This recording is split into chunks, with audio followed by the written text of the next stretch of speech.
Hello guys, welcome to your own YouTube channel tuition time maths. और मैं दीपक स्वागत करता हूं आपका इस चैनल पे। और मैं पूरी कोशिश करूंगा कि अकाउंटेंसी और बुक कीपिंग का जो हमारा सिलेबस है वो बहुत ही शॉर्ट टर्म टाइम पीरियड में मैं इसे कंप्लीट करने की कोशिश करूंगा। ठीक है, तो पहली वीडियो आपने देखी होगी। यह आज इसका सेकंड लेक्चर है। सेकंड लेक्चर में पहले पहले हम इसके बेसिक टर्म्स के बारे में पढ़ेंगे।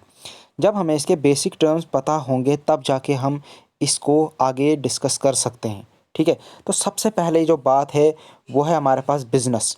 बिज़नेस किसको कहते हैं? देखो, हम क्या करते हैं, हम एक छोटी सी शॉप खोलनी है, स्मॉल स्केल पे बात करता हूँ। तो मैं क्या करूँगा, सबसे पहले मार्केट जाऊँगा, वहाँ से गुड्स परचेज़ करूँगा। ठीक है, फ्रॉम होलसेलर। उसके बाद उस गुड्स को मैं क्या करूँगा, बेचूँगा, सेल करूँगा। इसी प्रोसेस में लाऊंगा, बेचूंगा। इस प्रोसेस में मैं क्या करूँगा, पैसा अर्न करूँगा, पैसा कमाऊँगा। पैसा कमाऊँगा तो ऑब्वियसली प्रॉफिट भी आएगा। ठीक है, प्रॉफिट जब आएगा तो मेरा बिजनेस ग्रो करने लगेगा। ठीक है, तो मेरा कारोबार ग्रो करने लगेगा। तो इसी पूरे काम को कहते हैं बिजनेस।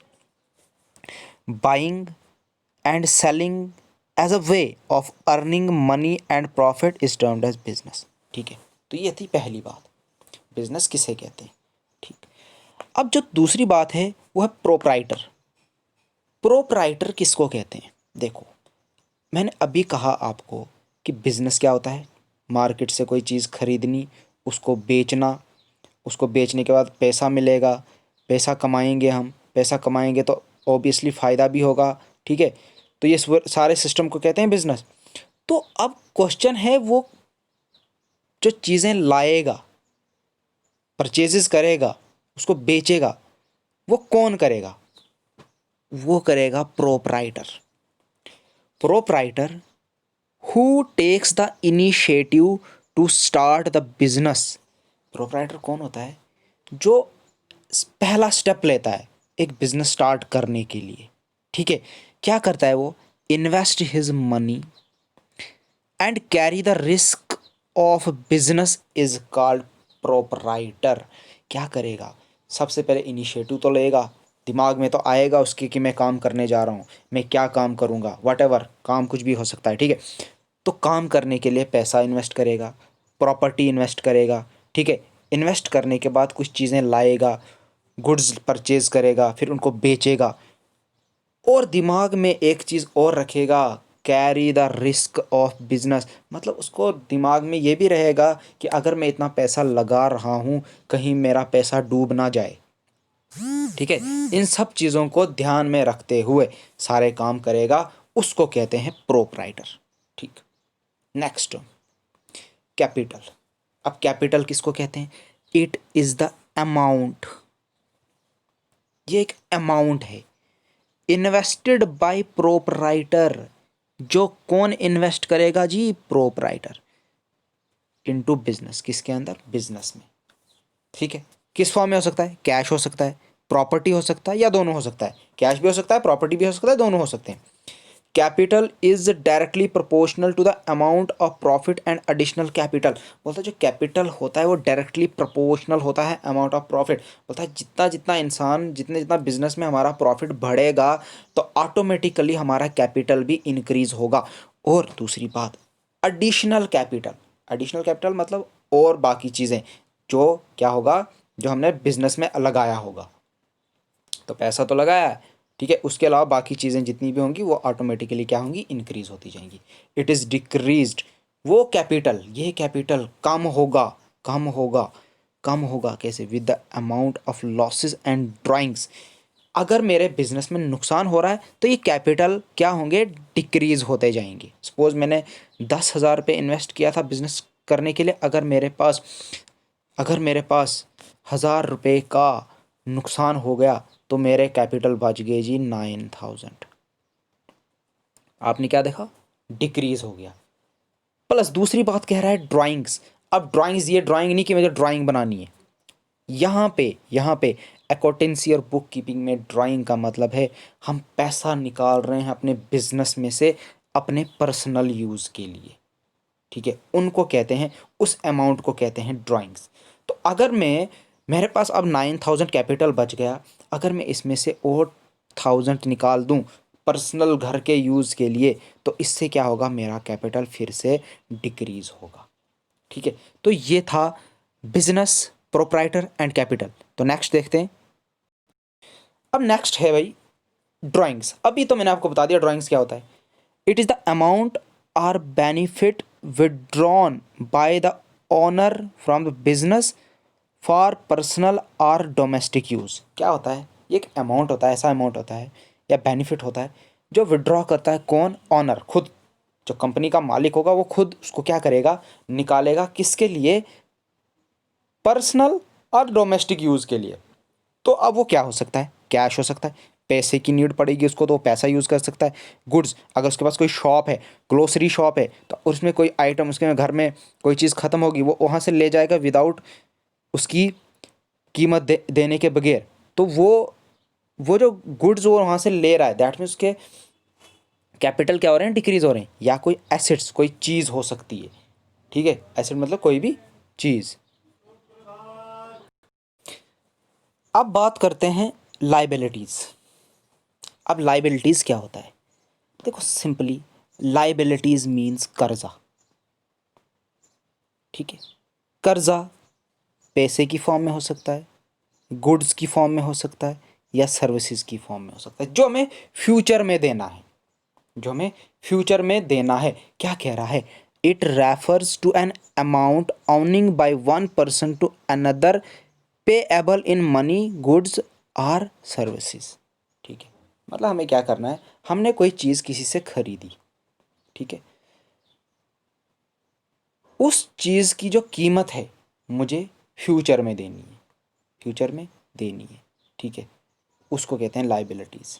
या सर्विसेज, जैसे हम क्या करते हैं, सपोज़ कि हमने लिया मोटरसाइकिल, ठीक, उसके बाद कंपनी वाले क्या करते हैं कि हमें, कंपनी वाले कहते हैं कि first service, second service, third service आप फ्री ऑफ कॉस्ट देंगे। दैट मीन्स कंपनी वाले ने चीज़ तो दे दी हमें, प्लस उसकी जो सर्विस दी हमें, सर्विस दी वो हमें फ्री दे दी। लेकिन वो जो सर्विस दे रही है, मतलब जो सर्विस हम कहीं से करवा रहे हैं, तो उसके जो पैसे दे रही है कौन दे रही है, कंपनी दे रही है, ठीक है। दैट मीन्स कंपनी का मतलब वो फ्यूचर में कोई पैसा देना, उसको कहते हैं लाइबिलिटीज़। अब लाइबिलिटीज़ के टाइप्स होते हैं, internal liabilities, external liabilities, current liabilities, non current liabilities, contingent liabilities. ये 5 टाइप्स की लाइबिलिटीज़ हैं, ठीक है। अब इंटरनल लाइबिलिटीज़ क्या हुई, इंटरनल लाइबिलिटीज़ मतलब जो अंदर बिजनेस के अंदर, जो हमारा बिजनेस का सर्कल है उसके अंदर ही जो लाइबिलिटीज़ होंगी वो होंगी कौन सी, इंटरनल लाइबिलिटी। जैसे इसमें आ सकता है कैपिटल, प्रॉफिट्स वगैरह जितने भी होंगे इसमें आ सकते हैं इंटरनल लाइबिलिटीज़ में, ठीक है। अब एक्सटर्नल लाइबिलिटीज़ में क्या आएगा, जो बाहर हमें पैसा देना है, बाहर हमें जो पैसा देना है, जैसे कि बैंक का लोन देना है हमने, ठीक है, क्रेडिटर्स के पैसे देने हैं हमें, रेंट पे एबल होगा, जैसे रेंट हमें देना है, ठीक है, जैसे हमारे पास कोई शॉप होगी उसका रेंट हमें देना है, तो बिजली का बिल देना है, तो ये हो गया एक्सटर्नल लाइबिलिटीज़। अब करंट लाइबिलिटीज़ क्या हो गई, करंट लाइबिलिटीज़ मतलब एक ऐसी लाइबिलिटी जो बहुत ही लंबे टाइम के लिए चलेगी, लॉन्ग पीरियड ऑफ टाइम के लिए चलेगी। जैसे कि क्या होता है कि हम लोन्स लेते हैं, ठीक है, बैंक से लोन लेते हैं। अब लोन ले रहे हैं तो उसका जो टाइम पीरियड रहता है 1 साल रहता है, 2 साल रहता है, 3 साल रहता है, मतलब वो हमें देना पड़ता है। उन नेक्स्ट जो ईयर्स आते रहते हैं उनमें हमें वो पैसे डिपॉजिट करने होते हैं, ठीक है। ये आ गया इसमें। अब नॉन करंट लाइबिलिटीज़ क्या हो गया, मतलब ये भी एक लोन ही है लेकिन क्या है, शॉर्ट टाइम के लिए, बहुत ही कम पीरियड के लिए है। उसके बाद है कॉन्टिजेंट लाइबिलिटीज़। कॉन्टिजेंट लाइबिलिटीज़ किसको कहते हैं, हमारे पास जो भी फाइनेंशियल केसेस पेंडिंग होती है, against the business in court of law. ठीक है, हम क्या करते हैं उसको, हम उसका जो वो देने पड़ते हैं, उसके जो पैसे देने होते हैं, हम उसको क्या करते हैं किसी टाइम पीरियड के बाद देते हैं। वो आ गया कॉन्टिकल लाइबिलिटीज। ठीक है, next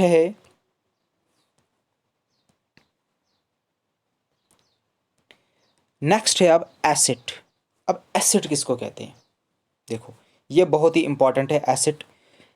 assets are valuable and economic resources of a business. देखो, एक बिजनेस जो हम स्टार्ट कर रहे हैं तो ये बहुत ही valuable and economic resource of business है। ठीक है, in other words an asset is an tangible और इनटेंजेबल। बोलता है जो एसिड होता है वो टेंजेबल हो सकता है और इनटेंजेबल हो सकता है। अब टेंजेबल क्या होता है, इनटेंजेबल क्या हुआ। टेंजेबल वो हुआ जिसको मैं टच कर सकूं, जिसको मैं छू सकूं फिजिकली। इनटेंजेबल वो हुआ जिसको मैं टच नहीं कर सकूं। ठीक है, हैविंग अ मनी वैल्यू, लेकिन उसकी एक मनी वैल्यू होगी। टेंजेबल कोई भी एसेट होगा उसकी मनी वैल्यू होगी। इनटेंजेबल भी एक ऑब्जेक्ट होगा लेकिन उसकी भी मनी वैल्यू होगी। ठीक है, for example cash, debtors, investments, stock of goods, plant and machinery, land and business, computer, vehicles, goodwill, extra. ये सारे हमारे पास क्या है, एसेट्स हैं। अब फर्दर इनको डिस्कस करेंगे ये किस टाइप ऑफ, ये कौन सी टाइप का एसेट होता है। ठीक है, लेकिन आपको याद रखना है जो कैश होता है, ठीक है, वो भी एक एसेट है। डेटर्स भी एसेट है। डेटर्स मतलब क्या होते हैं, जो हमें पैसे देते हैं। इन्वेस्टमेंट्स, स्टॉक ऑफ गुड्स, जो हमारे पास स्टॉक होता है गुड्स का हमारी शॉप में, वो एक एसेट है। प्लांट एंड मशीनरी, प्लांट जो होता है हमारा और मशीनरी, जितनी भी हमारी मशीनरी होती है कंपनी में, वो सारे हमारे एसेट्स होते हैं। लैंड एंड बिल्डिंग, जो हमारी ज़मीन होती है, हमारी इमारतें होती हैं, हमारी जो प्रॉपर्टी होती है, वो सारे एसेट्स होते हैं। कंप्यूटर जो होते हैं वो हमारे एसेट्स होते हैं। व्हीकल्स जो होते हैं हमारे एसेट्स होते हैं। गुडविल जो होता है हमारा एसेट होता है। गुडविल क्या हुआ भाई, गुडविल मतलब कि हमारे वो नज़र तो नहीं आ रहा है, वो इंटेंजेबल है, लेकिन एक, जैसे एक कंपनी का टैग होता है। ठीक है, जैसे कि रीबॉक, रीबॉक एक कंपनी का टैग है। ठीक है, वो उस टैग पे बिकता है। दैट में उसकी एक ऐसी पहचान है, बहुत ही अच्छी इमेज बना रखी है उसने अपनी मार्केटिंग में, कि अगर आप देखते हो कि ये रीबॉक कंपनी का शूज़ है तो ये बहुत ही अच्छा शूज़ होगा, सिर्फ नाम से आप उसे ख़रीद लेते हैं। ठीक है, तो वो भी एक एसेट ही, एक एसेट ही काम करता है, उसको कहते हैं गुडविल। ठीक है, अब टाइप्स ऑफ एसेट जो होते हैं, सबसे पहले बात है करंट एसेट।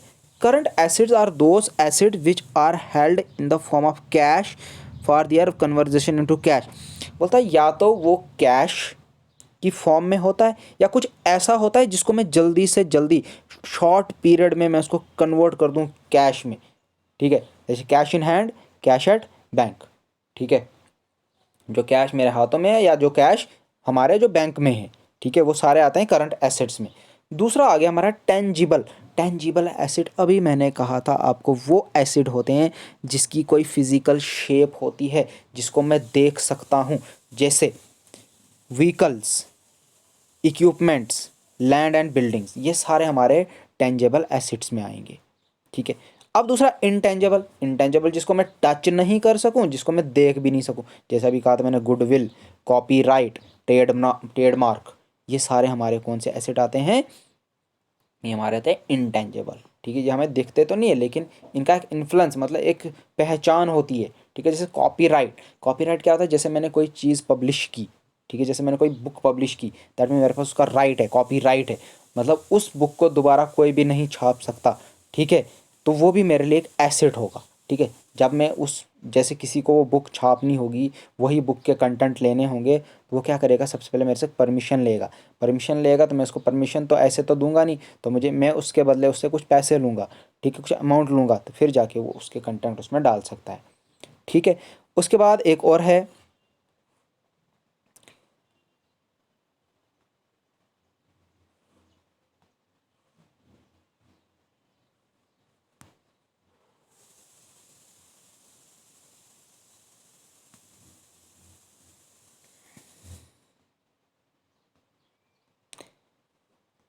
उसके बाद है लिक्विड एसिड्स। अब लिक्विड एसिड क्या हुआ, कैश फॉर्म में, जो कैश फॉर्म में होता है उसको लिक्विड एसिड कहते हैं, या any other easily converted into cash, कोई भी चीज़ जो इजीली कन्वर्ट हो जाए किसमें, कैश में, उसको कहते हैं हम लिक्विड एसिड।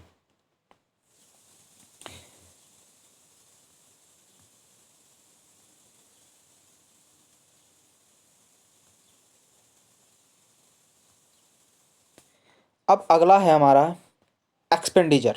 एक्सपेंडिचर किसको कहते हैं, एक्सपेंडिचर मतलब खर्चा, खर्चा जो हम खर्चा करेंगे, spending money for acquiring assets goods or services is called expenditures.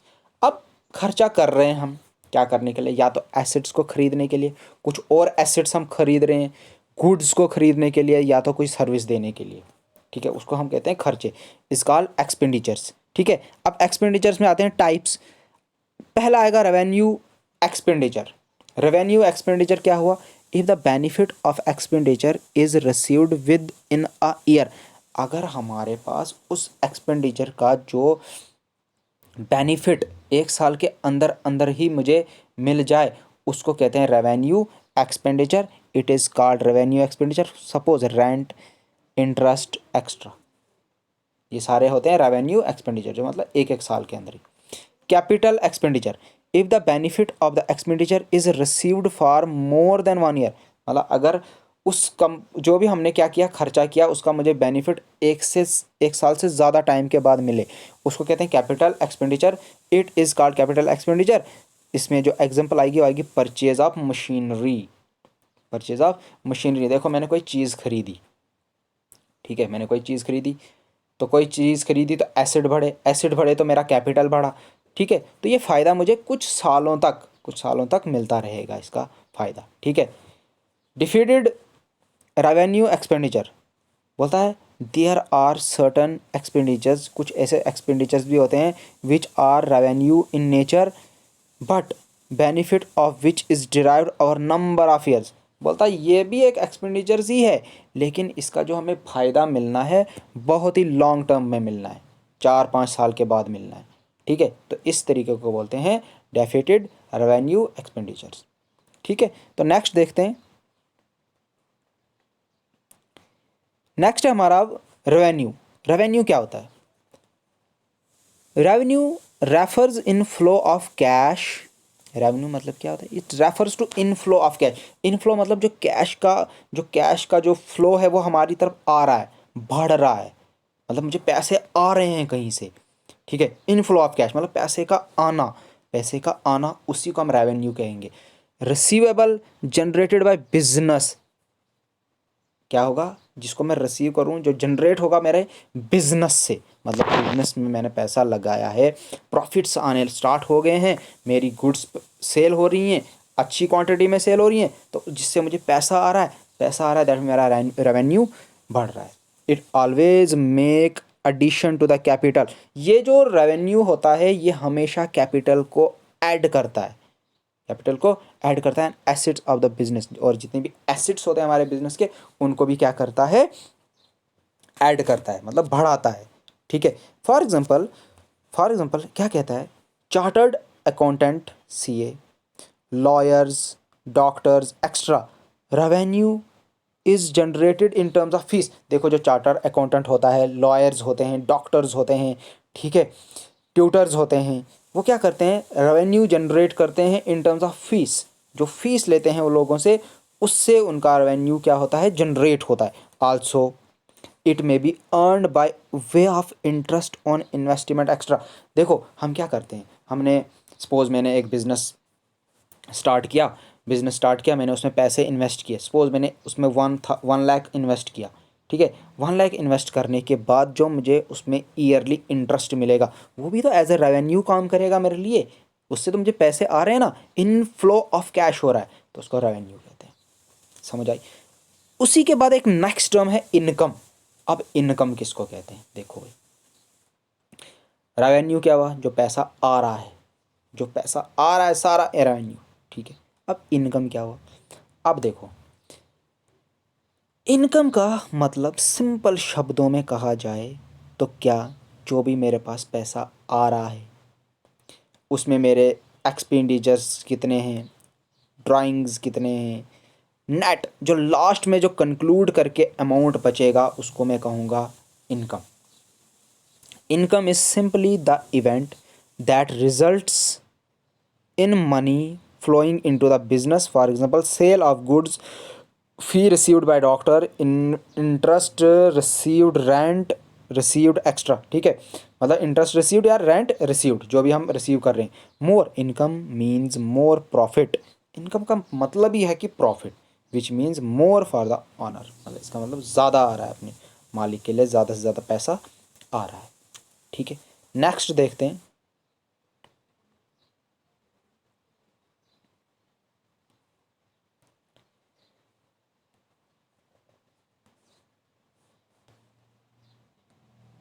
अब आप देखें एक्सपेंस। देखो एक्सपेंडिचर जो मैंने कहा था वो भी खर्चा था, एक्सपेंस तो एक्सपेंस भी तो खर्चा ही हुआ, लेकिन थोड़ा सा फर्क। Expense is that portion of expenditure, expenditure का ये वो पोर्शन है which has been consumed during the current accounting period to earn revenue. ये एक करंट पीरियड में, जो अकाउंटिंग का जो करंट पीरियड होगा 1 साल का होगा, वो उसमें कंज्यूम होगा क्या करने के लिए, रेवेन्यू अर्न करने के लिए, मतलब पैसा कमाने के लिए। मतलब मैं क्या करता हूँ, मैं कोई चीज़, मैं क्या करता हूँ, मैं पैसे को खर्च करता हूँ।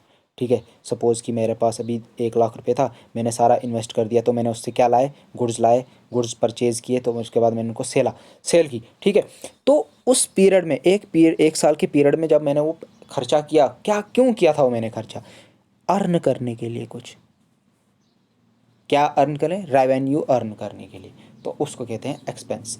For example include salaries paid, जो सैलरीज हमने दे दी वो भी आ गया, वो भी हमारा खर्चा ही है। पोस्टेज में जो हमारा पोस्टल खर्चा आएगा वो भी। रेंट जो देना होगा हमें, शॉप का रेंट देना होगा, ठीक है, बिल्डिंग का रेंट देना होगा, इलेक्ट्रिसिटी बिल देना होगा, कुछ भी देना होगा, इलेक्ट्रिसिटी बिल। वेग्स हमें डेली रूटीन पे हमें हमें अपने जो हमारे ये जो मज़दूर जो होते हैं उनको जो हमें डेली वेज देनी पड़ती हैं, wage sorry. Interest on loans, interest on loan मतलब जो लोन का इंटरेस्ट देना होता है, जैसे हमने बैंक से लोन लिया तो अब उसको उसका इंटरेस्ट भी तो देना है, दैट मीन वो भी एक्सपेंस ही है। एडवर्टीजमेंट में जो खर्चा लगेगा, ठीक है। डेप्रिसिएशन ऑन एसेट्स, एसेट्स की जो कीमत है उनमें जो गिरावट आएगी, डेप्रिसिएशन, तो वो भी हमारे क्या होंगे, एक्सपेंसेस ही होंगे। जैसे मैंने अभी एक मशीनरी ली, अभी मशीनरी मैंने 50,000 की ली सपोज़, ठीक है, 50,000 की मशीनरी ली, तो क्या अगर मैं उसको 6 महीने के बाद बेचूं क्या मुझे 50,000 मिलेंगे, तो सपोज़ मैंने उसमें से 5,000 रुपये कम गए था, 45,000 रुपये, दैट मीन्स वो भी मेरा खर्चा ही है। Depreciation on assets. अब टाइप्स क्या हैं इसके, प्रीपेड एक्सपेंस। अब प्रीपेड एक्सपेंस क्या हुआ, इट इज़ एन एक्सपेंस, ये एक एक्सपेंस होता है that paid in advance and the benefit which will be available in the following year. पैसे तो मैं पहले ही, खर्चे तो मैं पहले ही कर ले रहा हूँ, लेकिन जो उसका मुझे बेनिफिट मिलना है वो मुझे कहीं फ्यूचर में मिल रहा है। For example salary paid in advance. मैं क्या करता हूँ, मैं अपने कंपनी के जितने भी मेरे वर्कर्स हैं, मेरे पास क्या हुआ कि 1 साल में कभी प्रॉफिट ज़्यादा हो गया, मैंने क्या कर लिया, उनसे बॉन्ड लिख के ले लिया और 1 साल की सैलरी उनको मैंने एडवांस में दे दी। 1 साल की सैलरी जब मैंने उनको एडवांस में दे दी, तो उस कंपनी से कोई भी एम्प्लॉय बाहर तो जा नहीं सकता, क्योंकि उसने बॉन्ड लिख के दिया है और 1 साल की सैलरी उनको एडवांस में मिली हुई है, तो जिससे मुझे फ़ायदा मिलना है, फ्यूचर के ईयर्स में मुझे उससे फ़ायदा मिलना है। आउटस्टैंडिंग एक्सपेंस क्या हुआ, इट इज़ एन एक्सपेंस, ये भी एक एक्सपेंस, खर्चा ही है, that has been incurred but not paid. क्या हुआ, आउटस्टैंडिंग एक्सपेंस भी क्या हुआ, जैसे मेरे पास कुछ ऐसा खर्चा मुझे तो वो देना है किसी को, दैट मीन्स ड्यू है कि मुझे इस महीने उसको पैसे देने, लेकिन मैंने अभी तक उसको दिए नहीं हैं, उसको कहते हैं आउटस्टैंडिंग एक्सपेंस। जैसे rent due but not paid, जैसे मेरी शॉप का रेंट तो ड्यू है, मुझे इस महीने देना ही देना है, लेकिन अभी तक मैंने नहीं दिया है। बिल, इलेक्ट्रिसिटी बिल ड्यू है, लेकिन मैंने अभी तक पे नहीं किया, उसको कहते हैं आउटस्टैंडिंग एक्सपेंस, दैट मीन जो मुझे अभी देने होंगे आगे। ठीक है, क्या है, it is an expense that has been earn but not been paid, तो ये भी अर्न भी बोल सकते हैं उसकी जगह। तो ये था आपके हमारे कुछ 10 हमने बेसिक टर्म्स सीख ली। नेक्स्ट वीडियो में अगले 10 और पढ़ेंगे तो 20 होंगे ऑलमोस्ट ये। तो आई होप कि आपको समझ आई होगी। तो अगर आपको समझ आई होगी तो इस वीडियो को ज़्यादा से ज़्यादा अपने दोस्तों में शेयर करें, और नेक्स्ट जो वीडियो होगी उसमें हम बाकी की टर्म्स को डिस्कस करेंगे। Thank you.